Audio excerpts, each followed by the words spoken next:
Everyone, welcome back to my another video. I hope you all are doing great और मैं भी बिल्कुल ठीक हूँ। सो आज हम जो वीडियो पे रिएक्ट करने वाले हैं, ये वीडियो होने वाली है पुतिन टू विजिट इंडिया और इसके ऊपर आज हम लोग रिएक्शन देंगे। सो जानेंगे कुछ फैक्ट्स और ये विजिट कैसा रहता है उसके बारे में भी। सो चलते हैं इस इंटरेस्टिंग वीडियो की तरफ और रिएक्ट करते हैं। So let's start.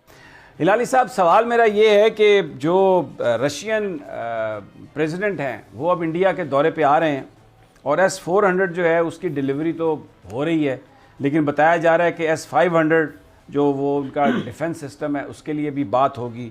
7.5 lakh rifles की मैन्युफैक्चरिंग का प्लांट लगाने की भी बात हो रही है। दूसरी तरफ हम CPEC के हवाले से चाइना के साथ भी हमारी दूरियां आ रही हैं, बड़ी कॉन्फ्लिक्टिंग किस्म की रिपोर्ट्स हैं उनकी। अच्छा, अब इशू ये है कि जो पड़ोसी है हमारा, वहां पर आ रहे हैं प्रेसिडेंट पुतिन भारत में 4 दिन के बाद। इस वक्त वहां पे उनका जो आना है और S-400 वहां पे पहुंचना और साथ ही वो जो मुख्तलिफ और डिफेंस डील्स हो रही हैं, ये असूल जो हैं ये वो झूठा वादा करते हैं। अक़वाम मुत्तहिदा की करारदादें हैं कश्मीर पर, कोई कश्मीर की बात नहीं करता। पूरे मुल्क में आग लगी हुई है जबकि वजीर आजम बैठकर बांसुरी बजा रहे हैं। गरीब को तबाह कर दिया गया, महंगाई को बुलंद तरीन सतह पर पहुंचा दिया गया। घी की कीमत में 58% 58% इजाफा हो चुका है कि जी IMF से कर्ज के बदले हमसे सब कुछ लिखवा लिए। IMF ने कर्ज के बदले हमसे सब कुछ लिखवा लिए। सिक्योरिटी फोर्स अफगानिस्तान में क्या हो रहा है, भारत आपके खिलाफ क्या हो रहा है, ये बातें छोड़ के इकानमी तबाह हो गई है। आप कह रहे हैं उसकी वीडियो आ रही है, वो कह रहा है उसकी वीडियो आ रही है। वो हेलो फ्रेंड्स, अपना हिंदुस्तान न्यूज़ में आपका स्वागत है। पाकिस्तानी मीडिया में इस समय हलचल तेज हो गई है जब से उन्हें पता चला है प्रेसिडेंट पुतिन भारत का दौरा करने वाले हैं। वो ये कह रहे हैं भारत के अंदर वो AK-47 का प्लांट लगाने का ऑफर भी दे सकते हैं इंडिया को, और इसके अलावा S-400 तो मिल ही रही है भारत को, और वो F-550 और F-500 का भी ऑफर दे सकते हैं इंडिया को। इसके बाद तो पूरे पाकिस्तान में एक हंगामा सा मच चुका है और वो कह रहे हैं सारी दुनिया भारत की तरफ भाग रही है और पाकिस्तान बिल्कुल अलग थलग पड़ गया। अब तो चीन भी पाकिस्तान से नाराज नजर आता दिख रहा है। इससे पता चल जाता है कि हमारी ग्लोबल कम्युनिटी में क्या हैसियत है। और दूसरी तरफ लाली और फिजा बता रहे हैं किस तरीके से IMF के चंगुल में हम फंस चुके हैं और हमारी गवर्नमेंट बिल्कुल भी काम नहीं कर रही। वो हर मुसीबत के समय आती सीधा IMF के चौखट पे चली जाती है भीख मांगने के लिए। इससे मुल्क नहीं चलते और यही चलता रहा तो अब वो समय दूर नहीं जब पाकिस्तान बिल्कुल डूब जाएगा। आइए फ्रेंड्स, इस वीडियो को देखते हैं। हिलाली साहब, सवाल मेरा ये है कि जो रशियन प्रेसिडेंट हैं वो अब इंडिया के दौरे पे आ रहे हैं और S-400 जो है उसकी डिलीवरी तो हो रही है, लेकिन बताया जा रहा है कि S-500 जो वो उनका डिफेंस सिस्टम है उसके लिए भी बात होगी, और भी बहुत कुछ। वो जो तकरीबन 7.5 लाख राइफ़ल्स की मैन्युफैक्चरिंग का प्लांट लगाने की भी बात हो रही है।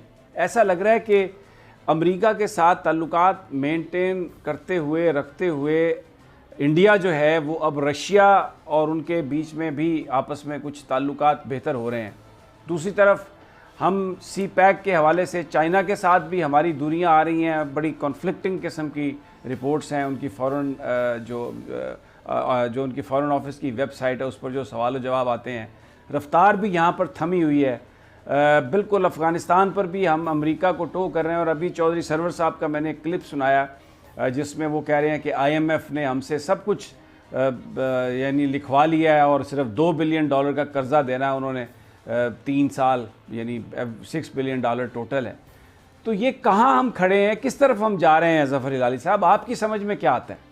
इस वक्त हुआ ये है कि अमूमन अगर अमेरिका के साथ हमारे रिलेशनशिप्स ठीक होते तो अमूमन ये कंडीशंस को रिलैक्स किया जाता, मगर इसलिए कि हमारे रिलेशनशिप अमेरिका के साथ ख़राब हैं और उनको उधर से शायद सिग्नल मिल गया है नो रिलैक्सेशन और हर चीज़ पे स्ट्रिक्ट एडहेरेंस, तो मेरे ख्याल में ये इस वक्त it is beginning to pinch और ये हमें फ़र्क पड़ रहा है इससे। अच्छा, आप बिल्कुल निकल सकते हैं इस प्रोग्राम से। आप कह दें IMF को कि वी डोंट वांट, हम नहीं चाहते बाकी 2-3 बिलियन जो रह गए हैं, मगर आपको इसके बाद कोई पैसे लोन नहीं देगा, ADB नहीं देगी, वर्ल्ड बैंक नहीं देगा और इदारे। और मैं आपको बताऊं, ये जो मोहम्मद बिन सलमान जो है उसने भी एक शर्त लगाई है कि अगर आपने वो चीज़ नहीं किया जो हम चाहते हैं तो ये जो 4 बिलियन हमने जो भी आपको दिया है विद इन 72 आवर्स उसको आपने वापस करने हैं, वो भी शुरू हो जाएंगे। तो मैं समझता हूँ ऐसी कोई स्टेप लेके जोश और गुस्से में वी शुड थिंक कि इसका क्या रैमिफिकेशंस होगा। बहुत सीरियस रैमिफिकेशंस होंगे। कुछ मुल्क जो हैं वो कहेंगे कि अगर IMF का मॉनिटरिंग इनकी इकोनॉमी में नहीं हो रहा है तो हम इनको कभी नहीं पैसे देंगे, हम इनको कोई बात नहीं मानते, हमें कोई एतबार ही नहीं होगा इन पे। So you have to be careful. तो फिर ये मुल्क जो है सारे का सारा उनको वैसे ही उनकी स्टेट बना देना चाहिए, गिरवी रख देते हैं हम उन्हें। ये असूल जो है ये वो झूठा वादा करते हैं, अक़वाम मुत्तहिदा की करारदादें हैं कश्मीर पर, कोई कश्मीर की बात नहीं करता। अच्छा, अब इशू ये है कि जो पड़ोसी है हमारा, वहां पर आ रहे हैं प्रेसिडेंट पुतिन भारत में 4 दिन के बाद। इस वक्त वहां पे उनका जो आना है और S-400 वहां पे पहुंचना और साथ ही वो जो मुख्तलिफ और डिफेंस डील्स हो रही हैं, इंडिया के लिए बड़ा एक पिकी मूवमेंट है। जो मैंने कल भी बात की थी ना, उनके डिप्लोमेट्स के लिए और उनके वहां पर जो भी लोग बैठे हैं उनके लिए बहुत ज्यादा साउथ ब्लॉक में एक इशू है कि इसको इस वक्त हम कैसे अमेरिका और मतलब बैलेंसिंग एक्ट कैसे करें। ये इन्होंने BRI के अगेंस्ट यानी बेल्ट एंड रोड इनिशिएटिव के अगेंस्ट जो कल भी बात की थी, यूरोपियन कमीशन ने 300 बिलियन का ग्लोबल गेटवे स्टार्ट किया है जिसमें ब्रिजेस होंगे, पुल होंगे, सड़कें होंगी। ये अभी सिर्फ प्लान है या एग्जीक्यूशन की तरफ जा रहे हैं? उन्होंने कह दिया 5 साल में $60 बिलियन यूरोज 60 बिलियन यूरोज हर साल खर्च होंगे। 5 सालों में पूरी दुनिया में एक लिंक बन जाएगा, वो जैसे बेटर रोड इनिशिएटिव कि जी IMF से कर्ज के बदले हमसे सब कुछ लिखवा लिए। IMF ने कर्ज के बदले हमसे सब कुछ लिखवा लिए। ये बात गलत भी नहीं लगती। क्यों? क्योंकि IMF की शराइत पर वो कहते हैं ना मीनो वन अमल के लिए अवाम को 350 अरब का झटका लगाने की तैयारियां मुकम्मल कर ली गई हैं। बदनसीबी ये है कि हुक्मरान महंगाई की वजूहत बताने से कासिर हैं। खाने पीने की अशिया की कीमतों में 18% इजाफा हो चुका है। हुकूमत हर चीज़ पर कहती है कि आलमी सतह पर महंगाई है, हमारे पड़ोस में भी महंगाई है, तो वहाँ महंगाई जो है पाकिस्तान की निस्बत आधी से भी कम है कि 200 ममालिक में महंगाई में पाकिस्तान का 3रा नंबर है। और कहते हैं इमरान खान साहब मजीद रहे ना तो पाकिस्तान नंबर 1 पर आ जाएगा। गरीब को तबाह कर दिया गया, महंगाई को बुलंद तरीन सतह पर पहुंचा दिया गया। घी की कीमत में 58% 58% इजाफा हो चुका है। पूरे मुल्क में आग लगी हुई है जबकि वजीर आजम बैठकर बांसुरी बजा रहे हैं। महंगाई इतनी कर दी गई है कि जो तनख्वाह है उसमें गुजर बसर नहीं हो रहा। हुक्मरान अपनी मर्जी मुसलत करना चाहते हैं, लेकिन हम हुक्मरानों को अपनी मर्जी मुसलत करने के से रोकने के लिए आखिरी हद तक जाएं। किस वक्त महंगाई से छुटकारा हासिल करने का एक ही हल है, वाहिद हल जिसको कहते हैं, और वो है जी इमरान खान साहब से छुटकारा हासिल करना, जान छुड़ाना। नोट भरो, बैरून मुल्क भेजो। डू यू थिंक कि अगर वोटर की इनको कदर हो तो आज महंगाई का ये आलम हो, आज करप्शन का ये आलम हो, आज आपके लीडरान के कोलो फेल का तजाद ये हो कि आप नेशनल सिक्योरिटी फोर्स अफगानिस्तान में क्या हो रहा है, भारत आपके खिलाफ क्या हो रहा है, ये बातें छोड़ के इकानमी तबाह हो गई है। आप कह रहे हैं उसकी वीडियो आ रही है, वो कह रहा है उसकी वीडियो आ रही है, वो कह रहा है स्विमिंग पूल पे आ रही है, वो कह रहा है बंद कमरे में आ रही है, वो कह रहा है अंधेरे वाले भी आ रही है। ये है विजन आपके सियासतदानों का। निहायत अदब एहतराम से ये हमारे वजीर ट्वीट करते हैं कि पाकिस्तान से कामयाबी मारी है, 3 साल में 11 लाख लोग पाकिस्तान छोड़ के चले गए हैं। ये इतनी बड़ी कामयाबी है। ये बजाय आप सोचें कि इस मुल्क में खाना नहीं है, लोगों के पास जॉब नहीं है, लोग छोड़ने पे मजबूर हो गए।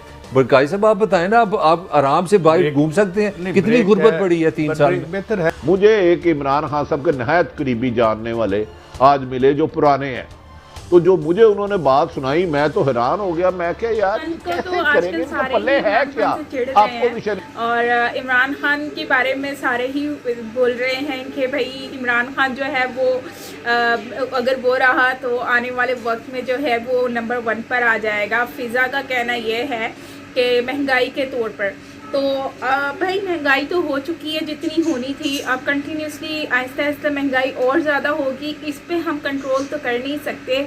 लेकिन जाहिर सी बात है इमरान खान जो है वो अपनी कंट्री वैसे ही कर्जे में डूब चुकी है, तो इस वजह से उसने भी महंगाई कर दी है। सो अब हम बोले भी तो किसको बोले, हमारे अगर पिछले हुक्मरान अच्छे होते तो शायद आज ये वक्त हम गरीब लोगों को मत देखना पड़ता, मतलब हमारी उन आवाम को नहीं देखना पड़ता जो लोग आज इस चीज़ को फेस कर रहे हैं, सफ़र कर रहे हैं। ठीक है, तो बाकी ओवरऑल जो इमरान खान के ऊपर बात आती है तो ठीक है, उन्होंने महंगाई कुछ ज़्यादा ही कर दी है ज़रूरत से, जो कि गरीब आवाम अफोर्ड नहीं कर सकती, जैसे आटा, चीनी, घी बहुत ज़्यादा महंगा है। सो सही बात है, लेकिन अगर हम यही बात कहें कि इमरान खान जो हैं वो ये सारी चीज़ें अपनी पॉकेट में डालने के लिए कर रहे हैं, तो वो एक बात फिर गलत हो जाती है कि हम उनको ब्लेम तो नहीं कर सकते इस चीज़ के ऊपर। हाँ, ये है कि वो महंगा कर्ज़े उतारने के लिए और ये सब ऑलरेडी हमारी कंट्री बहुत ज़्यादा क्राइसिस से गुजर रही है, बहुत सारी प्रॉब्लम्स जो है वो हमें फेस करने को भी मिलती हैं।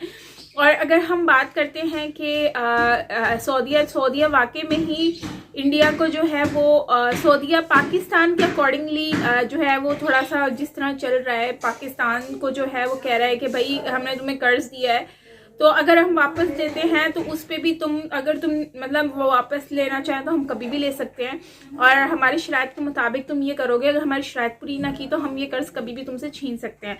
सो उसके ऊपर जो इंटरेस्ट है वो भी उन्होंने काफ़ी अच्छा पैमाने पर रख दिया, मतलब कोई माफ़ी तलाफ़ी और कोई भाईचारे वाला सीन यहाँ पर नज़र नहीं आता। तो अब यहाँ पर एक ही चांस है कि भाई अगर सऊदीया पाकिस्तान से वापस ले लेता है, तो अगर कोई वापस ले भी लेता है तो ठीक है, सऊदीया अगर लेगा तो क्या कर सकते हैं, सऊदीया ले हो सकता है उसी से ही हमारा कोई फ़ायदा हो जाए। वैसे ये कंट्री अब जितना डूबना था वो डूब चुकी है, और कितना डूबेगी सोचने वाली बात है, और कितना डूबेगी, जितना इसने डूबना था वो उतना डूब चुकी है।